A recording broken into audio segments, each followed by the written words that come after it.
Di sebuah kota kecil yang dingin di Amerika Serikat pada abad ke-19, tidak ada seorang pun yang menyangka bahwa seorang anak kurus dan pendiam akan tumbuh menjadi manusia terkaya di dunia. Nama anak itu adalah John D. Rockefeller. Ia lahir dalam keluarga yang jauh dari kata mewah. Ayahnya dikenal sebagai pria yang suka berpindah-pindah dan sering membuat keluarganya hidup dalam ketidakpastian. Kadang membawa uang, kadang menghilang berhari-hari tanpa kabar. Sementara ibunya adalah perempuan religius dan pekerja keras yang berusaha menjaga keluarganya tetap bertahan. Sejak kecil, John belajar satu hal penting. Hidup tidak pernah benar-benar aman. Karena itulah, berbeda dengan anak-anak lain seusianya, John kecil tidak terlalu suka bermain. Ia lebih tertarik menghitung uang receh, mencatat pengeluaran kecil, dan mencari cara menghasilkan keuntungan. Di usia yang masih sangat muda, ia mulai menjual permen kepada tetangga, memelihara kalkun untuk dijual, hingga melakukan pekerjaan kecil demi mendapatkan uang tambahan. Setiap sen yang ia dapatkan dicatat dengan sangat rapi di buku kecil miliknya. Bagi orang lain, itu terlihat aneh. Namun bagi John, uang berarti kendali, dan ia tidak ingin hidup miskin selamanya. Kebiasaan hematnya bahkan terkenal di keluarganya sendiri. Ia jarang menghabiskan uang untuk hal yang tidak penting. Saat anak-anak lain membeli mainan, John justru menyimpan penghasilannya sedikit demi sedikit. Tetapi ada sesuatu yang lebih besar tumbuh dalam dirinya selain sekadar suka uang. Ambisi. John mulai percaya bahwa orang yang mampu mengendalikan uang akan mampu mengendalikan dunia. Saat remaja, ia mendapatkan pekerjaan sebagai asisten pembukuan. Gajinya kecil, pekerjaannya melelahkan, tetapi John menjalankannya dengan disiplin luar biasa. Ia datang lebih awal daripada pegawai lain, mencatat semuanya dengan teliti, dan mempelajari bagaimana bisnis bekerja dari balik meja angka. Di sanalah ia mulai memahami rahasia dunia perdagangan, bukan yang paling kuat yang menang, tetapi yang paling cerdas menghitung keuntungan. Tahun demi tahun berlalu, dan obsesi John terhadap bisnis semakin besar. Ia melihat banyak orang kaya lahir dari industri baru yang sedang berkembang di Amerika, industri minyak. Saat orang lain masih menganggap minyak hanya bisnis kotor dan berisiko, John melihat sesuatu yang berbeda. Ia melihat masa depan. Dan keputusan untuk masuk ke dunia minyak itulah yang akan mengubah hidupnya selamanya. Pada pertengahan abad ke-19, industri minyak di Amerika Serikat sedang berada dalam kondisi kacau. Banyak orang tiba-tiba kaya karena menemukan ladang minyak, tetapi banyak juga yang bangkrut hanya dalam hitungan bulan. Harga minyak naik turun tanpa kendali. Kebakaran sering terjadi. Persaingan bisnis begitu brutal. Namun di tengah kekacauan itu, John D. Rockefeller melihat peluang besar yang tidak dilihat orang lain. Kebanyakan pebisnis saat itu fokus mencari minyak dari dalam tanah. Tetapi Rockefeller berpikir berbeda. Menurutnya, uang terbesar bukan berasal dari menemukan minyak, melainkan mengendalikan proses pengolahannya. Dan dari situlah semuanya dimulai. Dengan disiplin dan perhitungan yang sangat hati-hati, ia membangun kilang minyak kecil bersama beberapa rekannya. Rockefeller bekerja tanpa mengenal lelah. Ia mempelajari setiap detail bisnis, biaya transportasi, harga bahan baku, keuntungan per barel, hingga cara mengurangi kerugian sekecil apapun. Ia terkenal sangat tenang. Saat pebisnis lain panik karena harga minyak jatuh, Rockefeller justru membeli bisnis-bisnis kecil yang hampir bangkrut. Sedikit demi sedikit, ia mulai menguasai pasar. Tahun demi tahun berlalu. Kilang kecil itu berkembang menjadi perusahaan raksasa bernama Standard Oil. Dan disinilah sisi paling kontroversial Rockefeller mulai terlihat.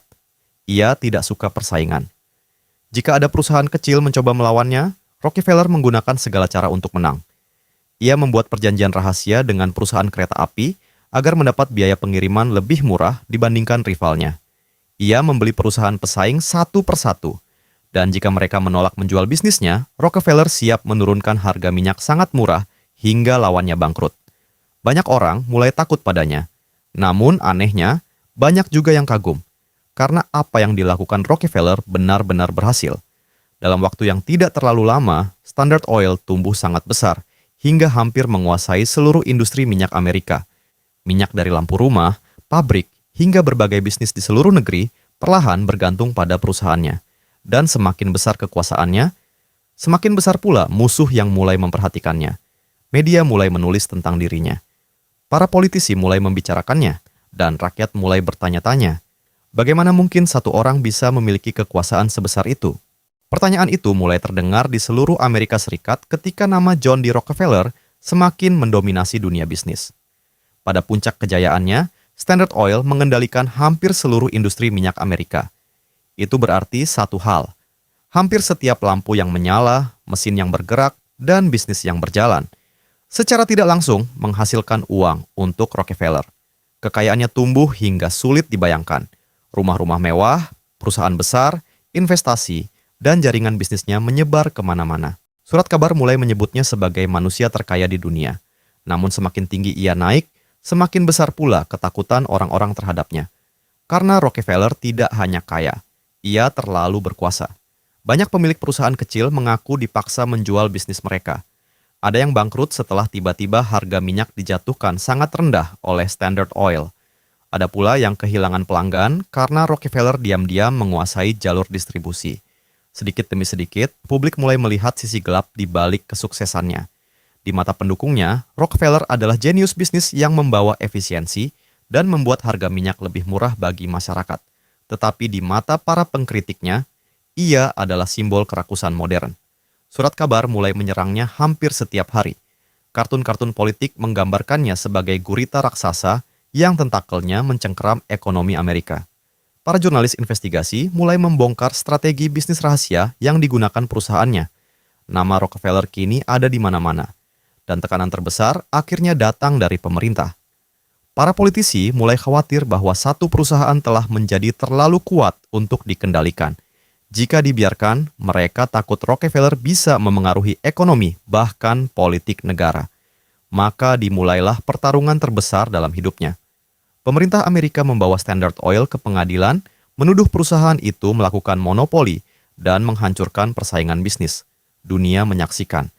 Orang terkaya di bumi kini menghadapi ancaman terbesar terhadap kerajaan yang ia bangun seumur hidupnya. Dan untuk pertama kalinya setelah bertahun-tahun selalu menang, Rockefeller mulai menyadari bahwa bahkan uang dan kekuasaan pun mungkin tidak cukup untuk menghentikan badai yang datang menghampirinya. Pada tahun 1911, keputusan besar akhirnya dijatuhkan. Pemerintah Amerika Serikat memerintahkan Standard Oil dibubarkan karena dianggap terlalu kuat dan melanggar persaingan bisnis. Bagi banyak orang, itu adalah akhir dari kerajaan John D. Rockefeller. Namun kenyataannya jauh lebih mengejutkan.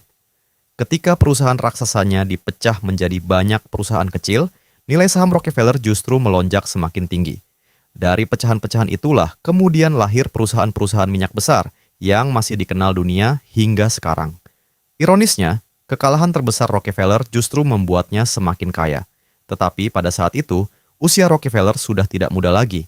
Setelah puluhan tahun hidup di bawah tekanan, kritik media, dan pertarungan bisnis tanpa henti, ia mulai menjauh dari dunia perusahaan. Dan disinilah sisi lain dirinya mulai terlihat. Pria yang dulu dikenal sangat keras dalam bisnis kini menghabiskan sebagian besar hartanya untuk amal. Ia mendanai universitas, rumah sakit, penelitian medis, dan berbagai lembaga pendidikan. Jutaan dolar mengalir untuk membantu masyarakat. Banyak institusi besar lahir dari donasinya, termasuk University of Chicago dan Rockefeller Foundation. Dunia mulai bingung melihatnya.